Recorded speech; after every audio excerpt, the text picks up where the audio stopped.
பசிக்கிற மாதிரி இருக்கடா, எல்லாருமே சாப்பிட போலாம் மேடம். ஓகே மச்சான் போலாம்டா.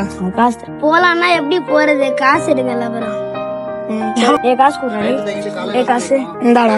காசுடா. டேய் இல்லடா, எனக்கு பசிக்கலடா, என்கிட்ட காசு தர இல்லடா, நீங்க போயிட்டு வாங்க.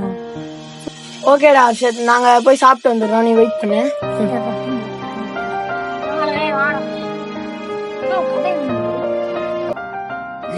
நான் ஒரே ஃபோன் பண்ணுவாங்க, பேசி மட்டும். சரி போலாம்.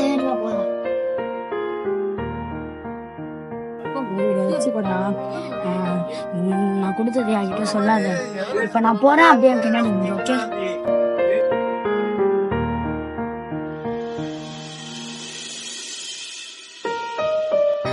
மச்சான் நான் ரெஸ்ட் ரூம் மட்டும் போயிட்டு போறேன், நீங்க வெயிட் பண்ணுங்க.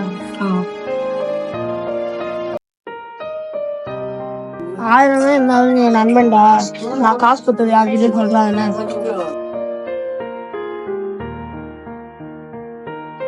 பைக்ல கீ சொல்றேன்டா, இப்ப நான் போய் எடுத்துட்டு வரேன்டா.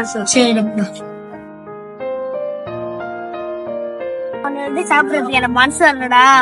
இந்த நான் தர காசு அடி சொல்லாதடா.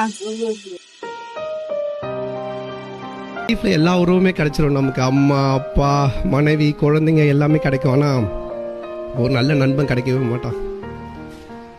அது ரொம்ப ரொம்ப கஷ்டமான விஷயம், ஒரு நல்ல நண்பன் கிடைக்கிறது. நல்ல நண்பன் வேண்டும் என்று அந்த மரணமும்